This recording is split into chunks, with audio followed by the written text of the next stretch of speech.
नमस्कार, मेरा नाम अभय कुमार है और आप अब जनता बोली की न्यूज देख रहे हैं। महाराजगंज विधानसभा क्षेत्र से बीजेपी प्रत्याशी आशीष रंजन सिंह हमारे साथ हैं। इनसे हम विशेष बात करने के लिए पहुंचे हुए हैं। विधानसभा चुनाव नज़दीक है, कई सारे मुद्दों पर चर्चा करेंगे। इससे पहले भैया बहुत बहुत स्वागत है आपका हमारे चैनल में। आप दोनों का भी स्वागत है। आप लोग हमारे दरवाजे पे आए और आप दोनों का जो उत्कृष्ट कार्य है वो सारी क्षेत्र की जनता देख रही है और सभी लोग आप लोगों का नाम लेते हैं। और कोई भी ज्वलंत मुद्दा हो या सामाजिक कार्य में किसी को तकलीफ हो, वहाँ आप लोग पहुँचते हैं। इसके लिए पहले मैं दिल की गहराइयों से आप दोनों को धन्यवाद करता हूँ। बिल्कुल भैया, सबसे पहला सवाल यही लेंगे कि जनता के बीच लगातार आप पिछले 3-4 सालों से लगातार हैं, जहाँ पे कोई नेता सिर्फ चुनाव में लोग आते हैं, लेकिन आपका देख रहे हैं कि 3-4 सालों से जनता में जो क्रेज है, आखिर इतना मतलब जनता के प्रति आप इमोशनली जुड़े हुए हैं। कहीं कुछ होता है, छोटे से छोटे कामों के लिए आपके पास फ़ोन आता है और आप सीरियस लेकर के, चूँकि नेता लोगों का काम एक अलग होता है कि फ़ोन आया इग्नोर कर दिए, छोड़ दिए, लेकिन आप एक-एक चीज़ों को, छोटे-छोटे चीज़ों को सीरियस लेकर के हर एक काम करवा देते हैं। तो इतना जुड़ने के पीछे कारण क्या है जनता के बीच? पहले तो मैं अपना परिचय आपको दूँ। मैं आशीष रंजन सिंह, ग्राम गोविंदापुर। जब मैं यहाँ पर आया 3-4 सालों से मैं समय दे रहा हूँ गांव पे। उसके पहले मैं ऑस्ट्रेलिया में था और विदेश में रहने के बाद वहाँ का माहौल देखा, सब कुछ देखा। लेकिन जब अपने गांव मिट्टी जब वापस आया यहाँ पर तो देखा कि जो भ्रष्टाचार का आलम फैला हुआ है, किसी को कोई मतलब नहीं है। छोटा अपने घरेलू काम के लिए ब्लॉक पे गया तो वहाँ दलाल लोग बैठे हुए हैं, ब्लॉक की स्थिति खराब है। मुखिया, सरपंच, किन्हीं को अगर फ़ोन किया जाए कोई फ़ोन उठाते नहीं है। ये हाल है मुखिया लोगों का कि फ़ोन रिसीव नहीं करते हैं, जो कि जनता से जुड़ा हुआ पद है। उन लोगों के पास समय नहीं है कॉल रिसीव करने का। तब जाकर मैंने अपना सामाजिक दायित्व को समझते हुए, व्यापार मेरा पूरे बिहार में व्यापार फैला हुआ है, बिहार, बंगाल, झारखंड में, लेकिन उसके बावजूद मैं बोला नहीं, अब मुझे समय देना होगा, अपने गांव के लिए, समाज के लिए समय देना होगा। मैंने अपना समय देना शुरू किया। मैं अब सच्चाई बोलूँगा, मैं हफ्ते में 4 या 5 दिन यहाँ रहता हूँ, 2 दिन जाके अपना व्यापारिक दायित्व निभाता हूँ। अगर वो नहीं निभाऊँगा तो ये जो मैं घूम रहा हूँ, समाज का मदद कर रहा हूँ, उसके लिए अर्थ कहाँ से आएगा। इसके लिए मैं 2 दिन के लिए, कभी 3 दिन के लिए अपने व्यापारिक दायित्व निभाने के लिए जाता हूँ।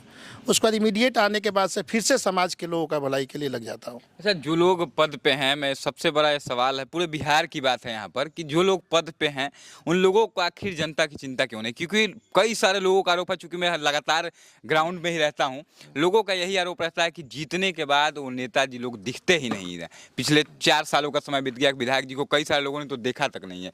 तो आखिर ऐसा आलम क्यों आता है कि लोग जीतने के बाद गायब हो जाते हैं?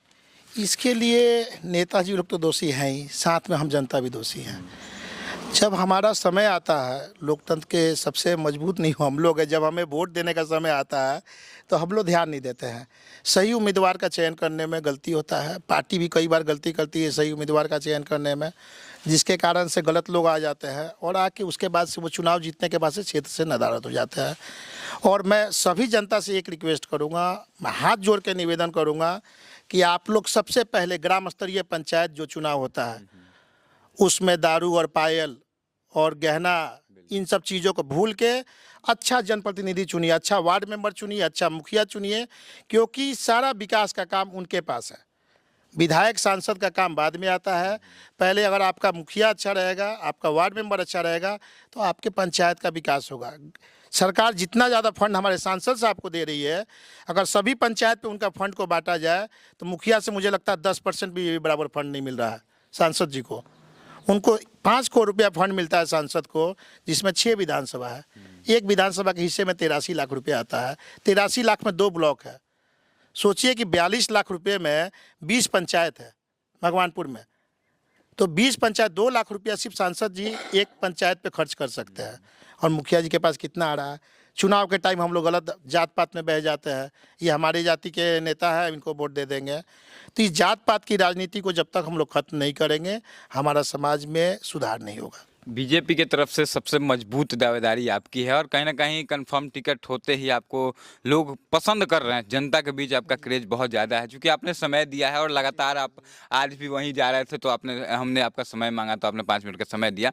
तो एक बात बताइए, जब टिकट कंफर्म हो जाएगा तो आप किस तरह से लोगों के बीच जा करके, बाकी जो लोग हैं, बहुत सारे लोगों तक पहुँचना बाकी है, कैसे जुड़िएगा सभी लोगों से? देखिए, टिकट कन्फर्म होना अभी समय है। बीजेपी के लिए कार्यकर्ता है, हम लोग काम कर रहे हैं अपने पार्टी के लिए।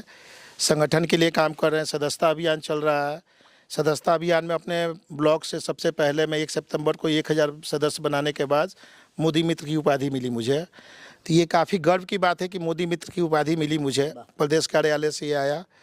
तो मैं आपको सिर्फ इतना ही कहूँगा कि जैसे मैं काम कर रहा हूँ वैसे ही समाज सेवा करते रहना है। जो पार्टी का आदेश होगा और पार्टी कहेगा कि नहीं भाई आप अभी इंतज़ार कीजिए, तो मैं एक आज्ञाकारी कार्यकर्ता के नाते मैं पार्टी की बात मानूंगा और कोई भी चुनाव पार्टी संगठन के आशीर्वाद लेने के बाद ही आगे मैं बढ़ूंगा। हाँ, मैं सामाजिक कार्यकर्ता हूँ। जैसे आज काम कर रहा हूँ, डेली 14 घंटे काम कर रहा हूँ, कल भी काम करता रहूँगा। अच्छा, अब कुछ मुद्दों पे हम बात करेंगे। बिजली बिल की समस्या बहुत ज़्यादा आपके क्षेत्र में हम देख पा रहे हैं कि बिजली बिल से लोग परेशान हैं। 300-500 का लोग यूज करते हैं और हज़ारों का बिल आ जाता है। तो इन सभी मुद्दों को किस तरह से उठाया जाएगा आपके स्तर से? इन सब मुद्दों पे हम लोग काम कर रहे हैं ऑलरेडी। कई मुद्दों पे काम कर रहे हैं। कई लोगों का बिजली बिल, अब मैं नाम नहीं लेना चाहूँगा, जिनका 1.25 लाख बिजली बिल आया था, जब मैंने जांच कराया तो 11,000 में कन्वर्ट हो गया हो। आज ही वो जमा कर रहा है। इसमें भगवानपुर जेई साहब का सहयोग सही है, एसडीओ साहब भी सहयोग कर रहे हैं, लेकिन पता नहीं ये कहाँ पे ये घोटाला हो रहा है, इसमें किन लोग शामिल हैं। मैं ये बात सांसद जी को ही बोलूँगा। विधायक जी तो हमारे क्या बोले, आदरणीय हैं, देवता हैं, लेकिन ब्राह्मण देवता है, बस उनसे एक ही तकलीफ है। मैंने उनको एक बार बोला था कि विधायक जी कम से कम आप चाय पी लेते हैं हमारे क्षेत्र में आके लोगों के पास, तो लोगों को मन में तसल्ली हो जाती। तो विधायक जी से बस यही दुख है कि आप क्षेत्र में आइए। जाहिर सी बात है, बहुत काम उन्होंने भी किया और भी काम करने का वादा किया उन्होंने, हमें कोई किसी से नाराज़गी नहीं है, आदरणीय हैं हमारे वो। लेकिन हाँ, इतना जोर कहूँगा विधायक जी से कि विधायक जी थोड़ा क्षेत्र में आइए, देखिए इन समस्या को। हर छोटी छोटी समस्या के लिए सांसद जी के पास जाना। मैं क्यों बोला कि सांसद जी से बात करूँगा, आखिर बिजली बिल जो आ रहा है सभी लोगों का, कहीं ना कहीं इसमें घोटाला हो रहा है। कोई ना कोई बीच वाले लोग गलत कर रहे हैं। जिनका 500 बिजली बिल आना चाहिए उसको 5,000 कर दिया जा रहा है। वो गरीब आदमी को जाकर रोएंगे गाएंगे, वो 2,000 रुपया 1,000 दे देगा, उसके बाद से उसका बिजली बिल पे है। तो कहीं ना कहीं इसमें गलती हो रही है और ये काफ़ी गंभीर समस्या है। इस समस्या को हम लोग उठाएंगे और इस पे काम होगा। और बाकी हमारे महाराजगंज क्षेत्र के सभी जनता से बोलते हैं, जिनको भी बिजली बिल में तकलीफ है, मेरा नंबर 9973497293 है। मैं फिर से रिपीट करता हूँ, 9973497293। आप लोग मुझे कॉल कीजिए और आपके समस्या का समाधान होगा। हाँ, समस्या काफ़ी बड़ी है, इसमें समय लगेगा, लेकिन जाहिर सी बात है हम लोग जल्दी ही समस्या से 1 से 2 महीने में, क्योंकि अब इस मुद्दे को उठाना होगा। ये पहले 1-2 लोग का कॉल आता था, अभी डेली 1-2 लोग से बढ़ते बढ़ते 4 लोग का कॉल आ रहा है कि नहीं हमारा आशीष जी बिजली बिल का प्रॉब्लम है। और बताइए 1.25 लाख बिजली बिल हो जाना, किसी का 35,000 बिजली बिल उठ जाना। हमारे सामने बैठे हैं पंडित जी, इनका 35,000 का बिजली बिल आया हुआ है। तो हम लोग इस सेंस में कैसे, कब तक एक एक आदमी का काम नहीं कर सकते ना। तो इसका आवाज़ उठाएंगे और जल्दी इस पर हम लोग निदान लाएंगे। और आखिर में जाते जाते आपसे एक सवाल लेंगे। शराबबंदी के वजह से देख सकते हैं कि कई सारी मौतें आपके क्षेत्र में भी हुई है और कहीं ना कहीं शराबबंदी के बाद से जहरीला शराब बिक रहा है हमारे बिहार में हर कोने में। तो जहरीला शराब से लोगों की मौत हो रही है, इस पर क्या कहिएगा? जिस तरह से गरीब लोग मर रहे हैं जहरीला शराब पी करके, इस पर आपकी क्या राय है?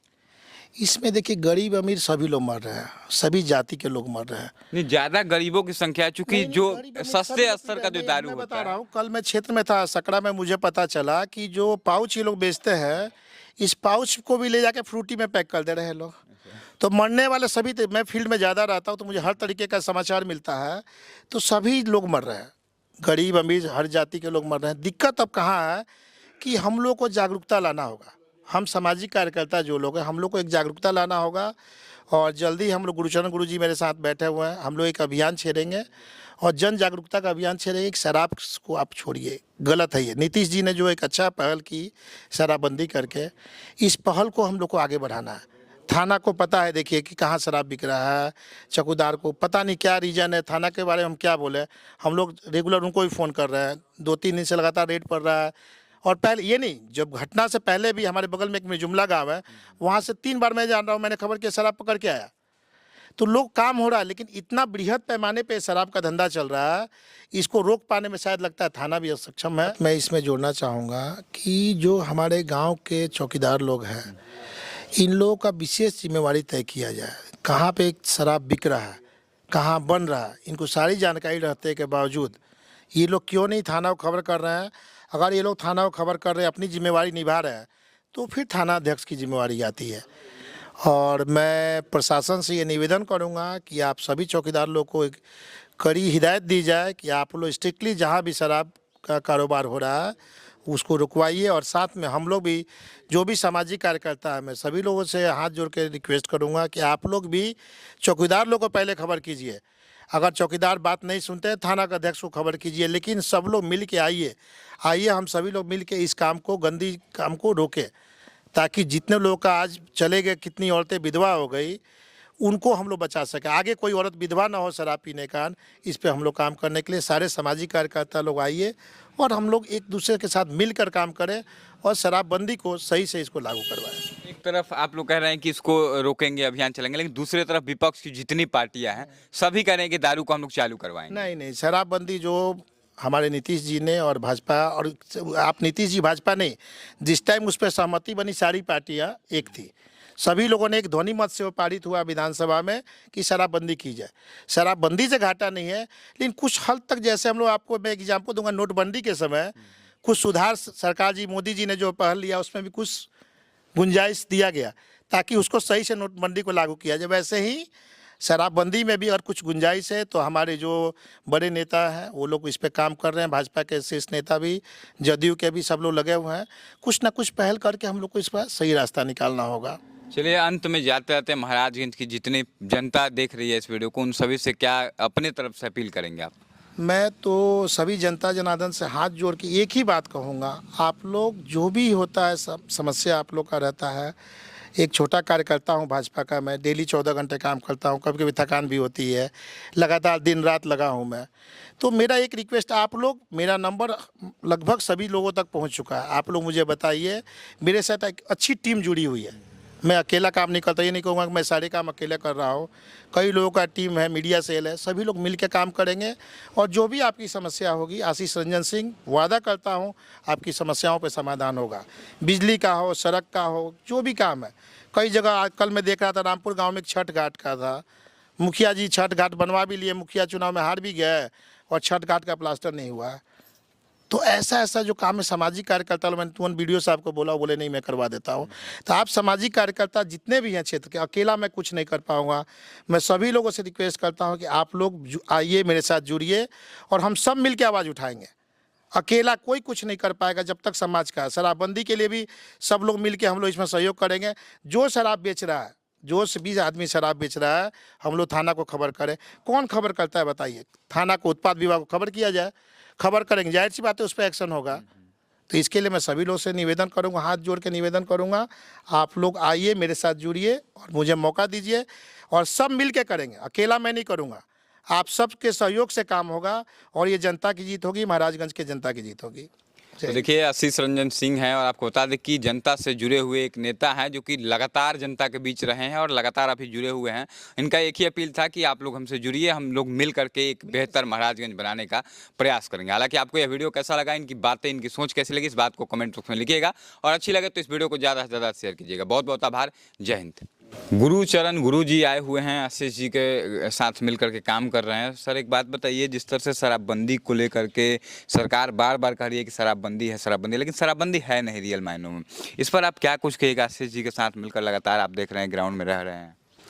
जी, हम तो शराबबंदी पर यही कहेंगे कि अगर शराबबंदी को अगर ख़त्म करना है तो चूँकि हम कवि हैं तो हमें कविता के माध्यम से या नाटक के माध्यम से या गीत संगीत के माध्यम से हम चाहते हैं आशीष जी के साथ हम लोग हर जगह जाएं, हर गांव में जाएं और हम लोग एक साहित्यिक मंच के माध्यम से शराब का उन्मूलन करें और हम लोग एक अपना संदेश दें कि लोग उसको सुने, देखें, उसको जीवन में उतारें और शराब को छोड़ें।